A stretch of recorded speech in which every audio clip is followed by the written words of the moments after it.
Amados hermanos, cada uno de nosotros sabemos lo que es la soledad. Y hay personas que tienen un poquitito más de experiencia y más años debajo de su cinturón, que indiscutiblemente saben más que otros. Pero cada uno de nosotros sabemos lo que es la soledad. La soledad, mi amado hermano, si no se maneja correctamente, puede convertirse en nuestro peor enemigo.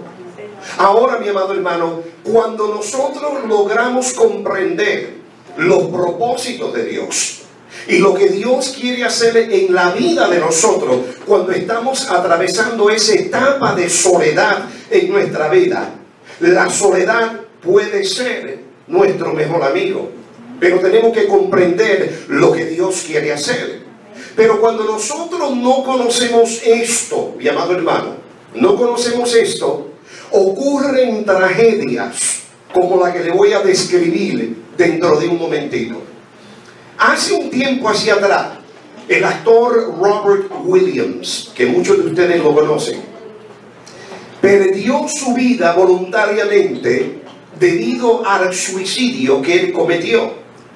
En una entrevista que le habían hecho anteriormente, le plantaron la pregunta: ¿cuál es el terror más grande de tu vida?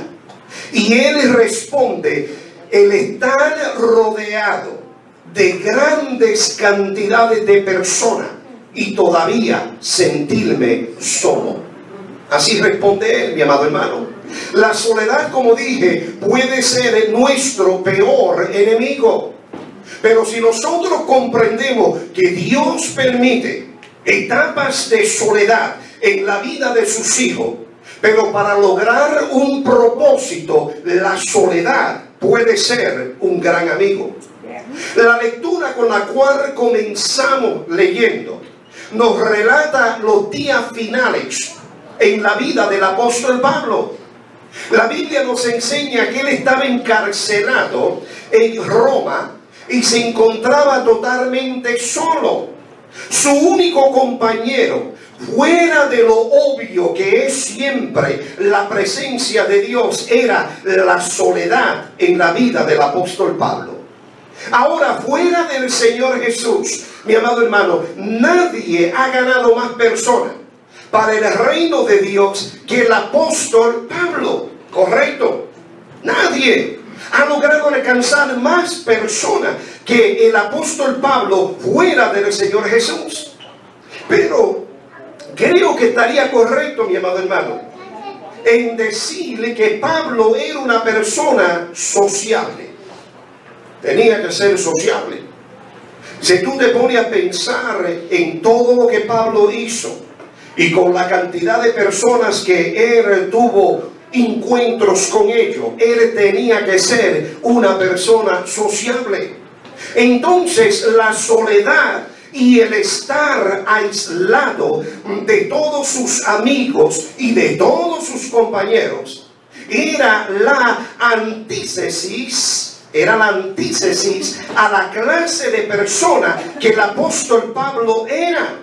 O sea, el total contrario era el apóstol Pablo. Pero aún siendo así, mi amado hermano, Dios permite que los últimos días en la vida del apóstol Pablo sean totalmente caracterizados por la soledad. Miren qué cosa más grande.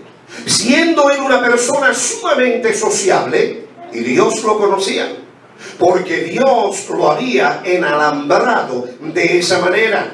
Dios conoce quién tú eres. Y cada uno de nosotros somos enalambrados por Dios de una manera específica. Ahora, ¿cómo lidió Pablo con esa temporada de soledad en su vida? Es importante, mi amado hermano. Es importante. Él hace dos cosas que son simples y son sencillas, mi amado hermano. Se cuida físicamente hablando y mentalmente se mantiene ocupado.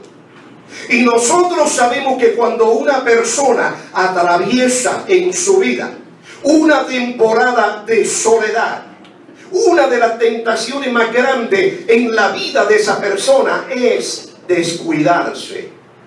Porque la soledad tiende a lanzar a una persona en un estado de depresión tan profundo y tan ardiente que la persona ya no atiende a sus necesidades, no atiende sus necesidades. Amados hermanos, déjenme decirle algo muy importante. De esos momentos de soledad en la vida del apóstol Pablo, ¿saben la cantidad de personas que fueron beneficiados? ¿Saben la cantidad de personas que fueron bendecidos por motivo de que Dios permite que este hombre caiga encarcelado y se encuentre totalmente solo? Las epístolas de las prisiones fueron escritas por el apóstol Pablo mientras él estaba encarcelado. La gran carta a la iglesia en Éfeso fue escrita dentro de la prisión. Amados hermanos, Filipenses fue escrito dentro de la prisión. Dentro de esa soledad tan inmensa y tan profunda, el apóstol Pablo engendra la carta a los colosenses. Y dentro de esa soledad, dentro de esa oscuridad en la vida del apóstol Pablo, él escribe la carta de Filemón. Ponte a pensar la cantidad de gente que fueron bendecidos por motivo de que Dios permite que este hombre tenga que atravesar una temporada tan profunda de soledad en su vida. Ahora la pregunta que te presento yo en este día es: ¿quién se beneficia de tu soledad? ¿Quién, mi amado hermano? Dije que Pablo hizo dos cosas en su temporada de soledad. Primeramente, él atendió a sus necesidades físicas. Noten cómo dice el versículo 4, verso 13, mejor dicho, del capítulo 4 donde comenzamos. ¿Lo tienen, hermano? Amén. Él le dice a Timoteo: trae cuando vengas el capote que dejé en Troas, en casa de Carpo. Oigan bien, mi amado hermano, una cosa tan simple como pedirle el capote, o sea, el abrigo, nos permite, mi amado hermano, entender el estado de mente que el apóstol Pablo manejaba durante esos tiempos. O sea, mi amado hermano, él no dejó que la soledad, mi amado hermano, manejara su estado de mente. Él no dejó que la soledad lo manejara a él. La soledad, si no se maneja correctamente, tiene el potencial, como dije anteriormente, de lanzarnos en un estado de pena y de depresión. Y hay muchas cosas en la vida de una persona que te pueden lanzar en un estado de soledad, en una temporada de soledad. Por ejemplo, la enfermedad. Cuando una persona se enferma, mi amado hermano, la enfermedad interrumpe el ciclo normal de la vida y no te deja hacer las cosas que tú quisieras normalmente hacer. Y muchas veces nos sentimos solos en esa etapa por la cual estamos atravesando. También hay lo que le llaman el síndrome del nido vacío. Eso es algo que produce tremenda soledad, aunque a la misma vez tremendo gozo. ¿Me entiendes?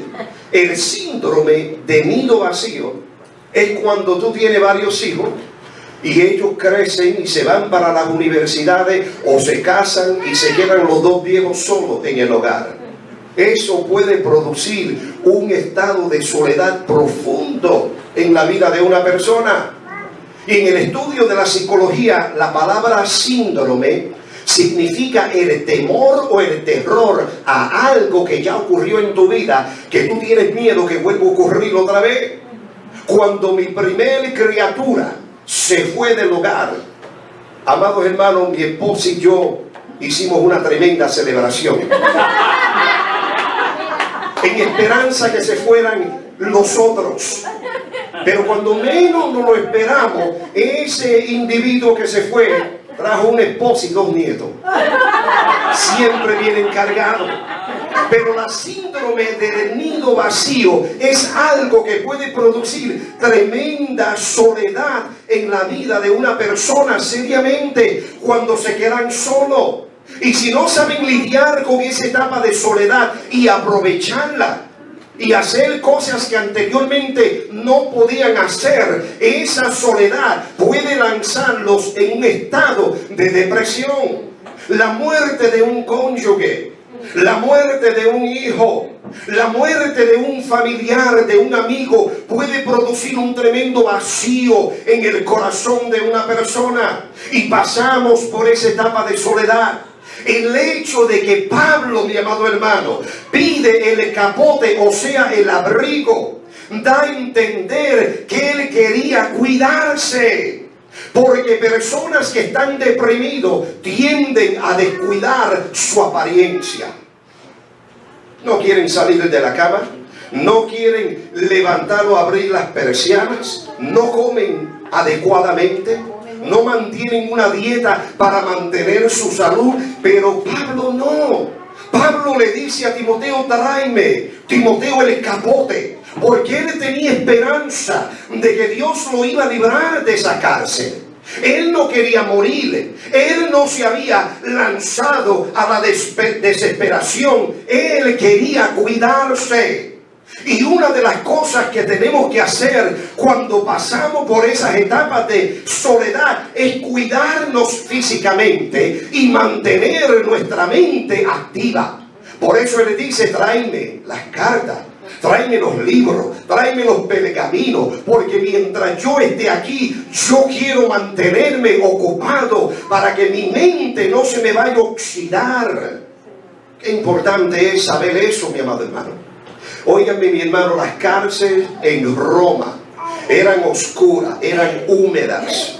Y saben que muchos prisioneros ni siquiera llegaban a presentar su queja ante las autoridades. Las condiciones eran tan horrendas en esas cárceles que muchos perdían la esperanza de vivir. Pero no Pablo. El historiador Abdías nos dice, mi amado hermano, que claramente Dios libertó a Pablo de esa prisión. Y cuando el apóstol Pablo estaba en la plaza predicando y enseñando la palabra de Dios, Nerón envía 2 de sus caballeros, Fegera y Permitio. Invite a estos 2 individuos a que vayan donde el apóstol Pablo y le digan: Pablo, Nerón nos ha enviado.